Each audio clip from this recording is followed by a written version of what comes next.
Victoire 2-1 du Paris Saint-Germain ce soir face à l'OGC Nice. Un Paris Saint-Germain victorieux malgré déjà le titre acquis. On prépare le match et la finale de Coupe de France face à l'Olympique Lyonnais. Et surtout, d'après Luis Enrique, on prépare déjà la saison prochaine. Et d'après Luis Enrique, ce soir le 11 titulaire étaient les 11 joueurs les plus concentrés sur le match et qui en voulaient le plus pour jouer cette rencontre. Donc pas de Mbappé, pas de Dembélé et compagnie. On a vu un Barcola très bon ce soir, buteur et passeur décisif. Bradley Barcola devrait être sélectionné demain par Didier Deschamps pour l'Euro 2024, tout comme Warren Zaïre-Emery. Alors ce soir, ce qui a été bien, c'est la victoire déjà, mais on va pas commencer à partir dans tous les sens, à sauter au plafond, à s'enflammer parce que tu as battu l'OGC Nice. Ce qui a été bien dans l'attitude du Paris Saint-Germain ce soir, c'est que ils ont pris le match au sérieux. Ils ont pris le match au sérieux. C'était pas le cas la semaine dernière. Et là, c'était pas la même équipe. Donc, Monsieur Luis Enrique prépare déjà la saison prochaine. Alors, Paris a vite été buteur par Bradley Barcola sur une passe de Fabian Ruiz. Et encore Barcola, passeur décisif pour Zagué, qui a vraiment performé ce soir. J'ai beaucoup aimé Zagué à droite. Et attention Monsieur Hakimi. Attention Monsieur Hakimi. Parce que là, maintenant que Mobutu va partir, Luis Enrique, il va pouvoir travailler tranquillement. Et si, comme il dit ce soir, je mets les 11 joueurs qui ont envie de donner le plus possible sur le terrain, ça veut dire que ni Mendes à gauche, ni Hakimi à droite ne faisaient l'affaire pour ce soir. Ni Randal Kolo Muani par exemple. D'ailleurs, on va en parler de Randal Kolo Muani. Grosse information ce soir, on y revient dans quelques minutes. Alors j'ai bien aimé le match de Vitinha, comme d'hab. Fabian Ruiz, quand il n'y a pas de pression, il est toujours bon, mais quand les gros matchs arrivent, il est inexistant, il est catastrophique, il est nullissime. Ce soir, il a été bon, mais l'homme du match pour moi ce soir, c'est Bradley Barcola, qui a été partout. Et je pense que Bradley, l'année prochaine, va être exceptionnel.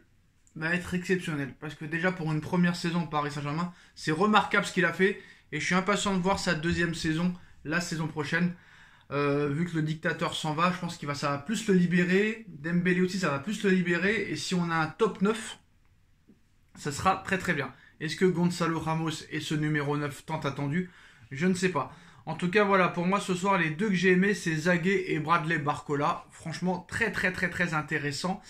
Et ça fait plaisir de voir ça, que les jeunes joueurs commencent à se faire une petite place au sein du groupe professionnel.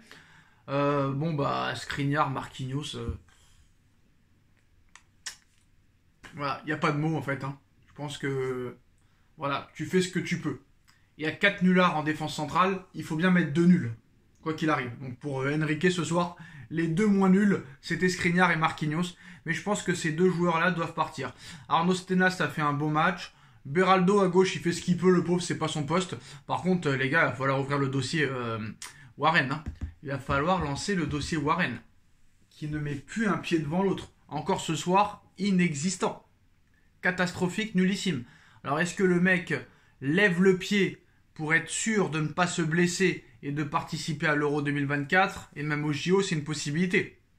Mais il va falloir cet été ouvrir le très grand dossier Warren Zaïre-Emery, qui ne met plus un pied devant l'autre depuis son retour de blessure au mois de janvier. Même lui, il l'a assumé, il l'a avoué, mais là, ça devient quand même assez pathétique. On est passé de pépite à joueur de national. Voilà, j'exagère pas. Ceux qui disent le contraire n'ont pas regardé le match, je pense. Parce que là, depuis le mois de janvier, c'est catastrophique ce qu'on voit. Le mec, il est passé de joueur très prometteur à joueur catastrophique. Alors, est-ce qu'il a eu de la chance en première partie de saison? C'est possible. Mais là, ça fait quand même peur. Donc voilà, après Kangin Lee, catastrophique. Je pense que Kangin Lee, lui aussi, il va falloir très clairement réfléchir sur le dossier. Je pense qu'il n'a pas le niveau pour jouer au Paris Saint-Germain. Donc je pense qu'il va falloir aussi peut-être penser à le faire partir. Maintenant, moi, il y a un truc que je comprends pas. Encore Ugarte sur le banc ce soir. Même dans un match comme ça, Ugarte sur le banc ce soir. Donc pour moi, j'ai l'expérience de ça. Et je sais que c'est du délit de sale gueule. Voilà, il l'aime pas.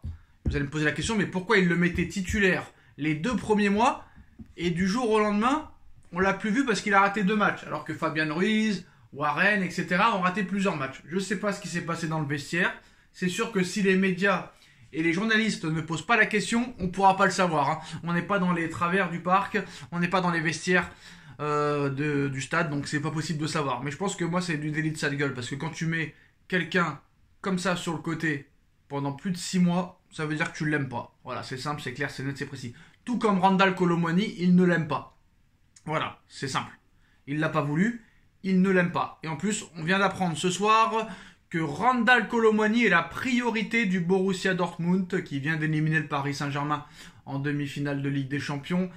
Le Borussia fait de Randal Colomwani sa priorité. L'objectif serait un prêt avec option d'achat obligatoire de 50 millions d'euros.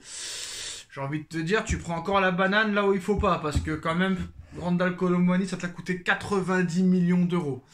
Alors c'est vrai que de le vendre 50, ce serait quand même pas si mal, mais tu perds 40 millions dans l'affaire.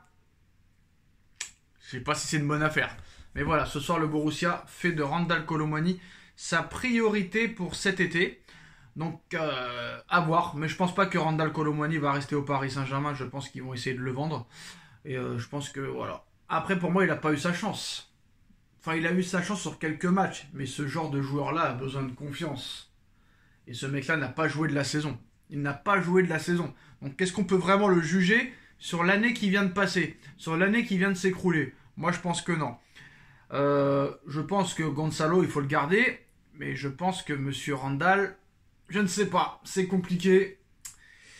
Après le départ de Mbappé, il y a beaucoup de choses qui vont changer. Et aussi la bonne nouvelle de ce soir, c'est que Marseille ne sera pas européen la saison prochaine. Hein. Voilà, Marseille a été battu par Reims ce soir et Marseille ne participera à aucune compétition européenne l'année prochaine. Donc ça, c'est la bonne nouvelle du soir. Voilà, très clairement. Brest jouera la Ligue des Champions la saison prochaine. Ça, c'est incroyable. Les Bretons sont assurés de finir 4ème de Ligue 1 au pire des cas. Alors, 4ème de Ligue 1 ne veut pas dire Ligue des Champions.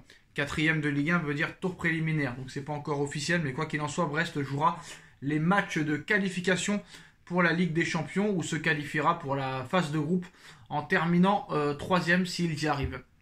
Donc, voilà. Donc voilà les nouvelles du soir. Randal Colomwani, priorité du Borussia Dortmund. Le Paris Saint-Germain sérieux avec quelques révélations ce soir qui ont fait plaisir. Un PSG concentré. Enrique qui prépare la saison prochaine mais d'où les choix sont un peu bizarres. Marseille pas européen. Brest en Ligue des Champions. Voilà la soirée folle de Ligue 1 ce soir. Dites-nous en commentaire ce que vous en pensez. On like, on partage, on commente, on s'abonne et on se retrouve dans quelques minutes pour débriefer l'actualité avec Nono. Tchuss.